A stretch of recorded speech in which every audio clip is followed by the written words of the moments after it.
V roku 2027 sa máme dočkať nového Star Wars filmu, ktorý sa volá Star Wars Starfighter a za mňa je veľmi prekvapivé, že ohľadom tohto filmu dostávame kopu noviniek už teraz, keďže je to práve v období, kedy natáčajú a dostávame rôzne updaty a ako vravím, za mňa je to veľmi prekvapivé, keďže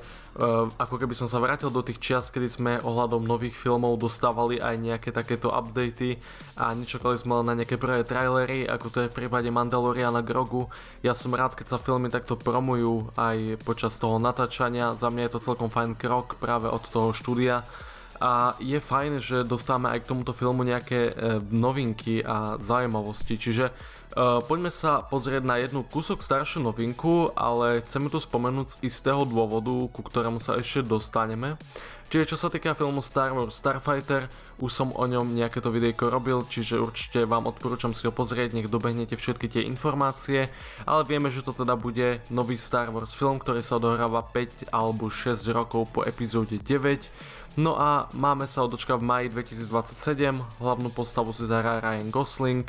No a pravdepodobne to bude teda zamerané na nejaké závody alebo na nejaké vojenské letectvo v svete Star Wars, keďže volá sa to Starfighter, tak celkom niečo také by som od toho aj očakával. Nemáme okrem toho toľko informácií, dostali sme len nejaké updaty, čo sa týka toho natáčania a teraz tu máme novú fotku. Keď sa pozrieme na túto fotku, vidíme tu ústrednú dvojicu a to Ryan Gosling a potom je tu Flynn Grey, ktorý hrá tohto mladého chalana, ktorý pravdepodobne bude nejako príbuzný s postavou Ryana Goslinga a ten ho bude musieť pred niečím ochrániť, zachrániť alebo niekam dostať. Je to vec, ktorú sme videli už celkom často v svete Star Wars, čiže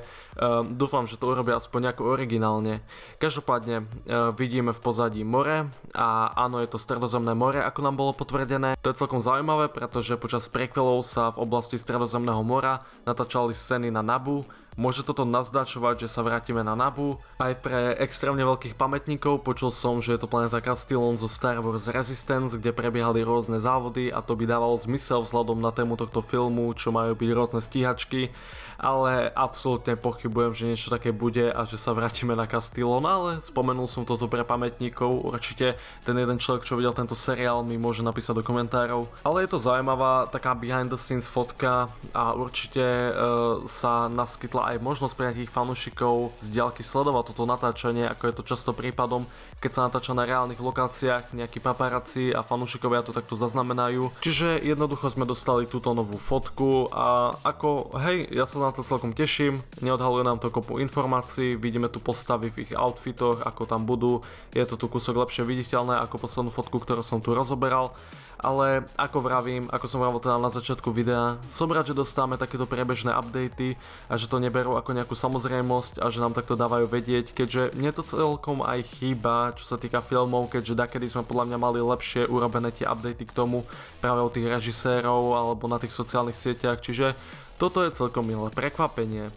No ale táto fotka je už nejakú dobu vonku, určite ste ju mohli vidieť, pôvodne som na to ani nechcel nejako točiť video, ale je tu taká zaujímavá teória a špekulácia od fanúšikov a na to by som sa chcel práve pozrieť. Tento film bude nasledovať Mandaloriana a Grogu po dlhej pauze Star Wars v kinách. Ja si práve myslím, že Disney a Lucasfilm si uvedomujú, že tie filmy nemajú úplne garantovaný úspech a podľa mňa musia urobiť niečo veľké, aby tých ľudí nalákali do kín. No a preto tu prichádza teória, predstaví nám film Star Wars Starfighter nového Skywalkera. No a k tomu sú veľmi zaujímavé teórie a chcel by som ich všetky tu rozobrať. Sú to také maličkosti a podľa mňa by sme to mohli takto zhrnúť v tomto videu.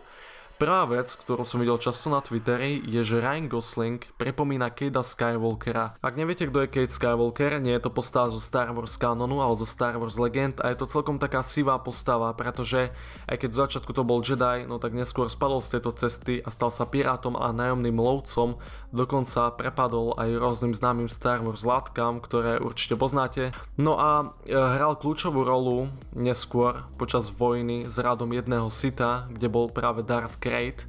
A je celkom zaujímavé, že postava Ryana Goslinga, ktorú tu vidíme, sa celkom na Cade'a podobá. Ako nie je to úplne podobá jedna k jednej, samozrejme nejaký outfit Cade bol fakt, že podobný, to by nám povedalo asi viac, ale ja si myslím, že tam nejaká malá podobnosť je a ľudia sa tak pýtajú, či by toto mohol byť Cade Skywalker. No musíme sa pozrieť na jednu dôležitú vec. Tento film sa odohráva nejakých 5-6 rokov po epizóde 9 A čisto technicky vedeli by to nejako urobiť, ale musel by to znamenať to, že Luke Skywalker mal roky pred sequelmi dieťa a vôbec to neprezradil. Ako na jednu stranu, mne by toto absolútne nevadilo, pretože už tak tie sequely sú celkovo pomiešané s tým príbehom, vôbec sa mi nepáčia tie základy, ktoré postavili pre túto trilógiu a už vôbec nie to, ako s tým pracovali neskôr.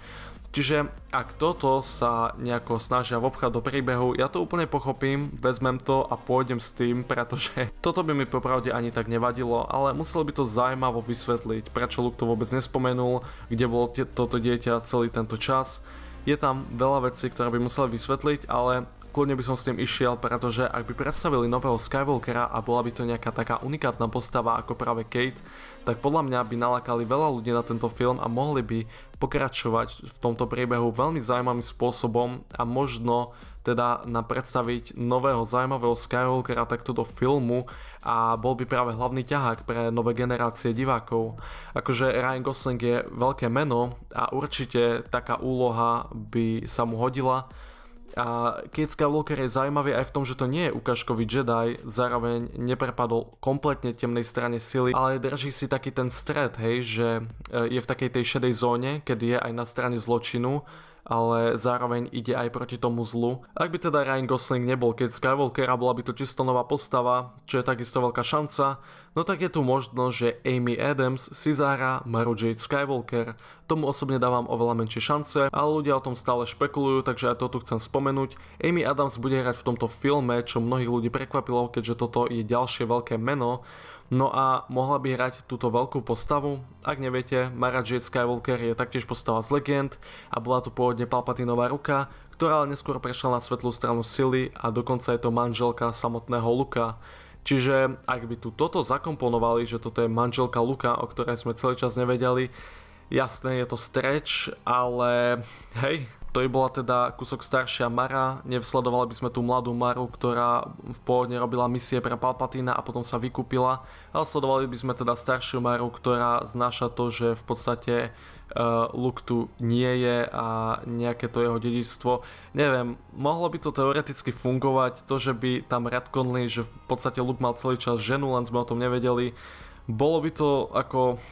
Ja som vravel predtým, že ten príbeh je natoľko rozbitý, čo sa týka sequelov, že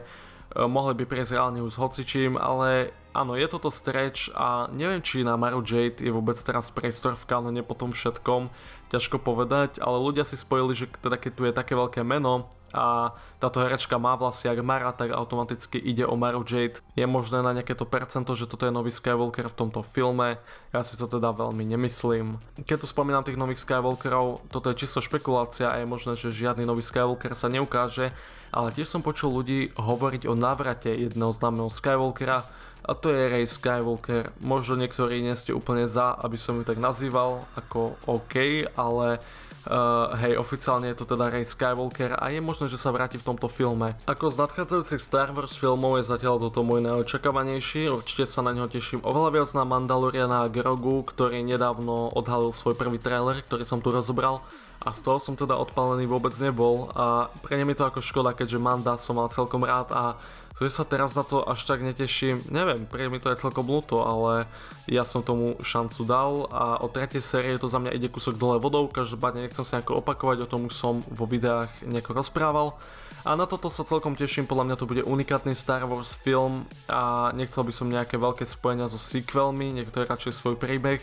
ale keď sa rozhodnú tu nejako rozšíriť príbeh Skywalkerov, určite by to mohlo byť zaujímavé. Čo si vymyslíte o týchto teóriách, napíšte mi to pod toto video do komentárov, ak sa na toto video páčilo, dajte like, ak nenapíšete, čo by sa nás zapíšiť, môžete mi dať aj odber. Ďakujem členom za podporu a vy ma viete podporiť finančne cez YouTube členstvo pre nejaké tie výhody, no a my sa uvidíme na budúce, majte sa a nech vás prevádza.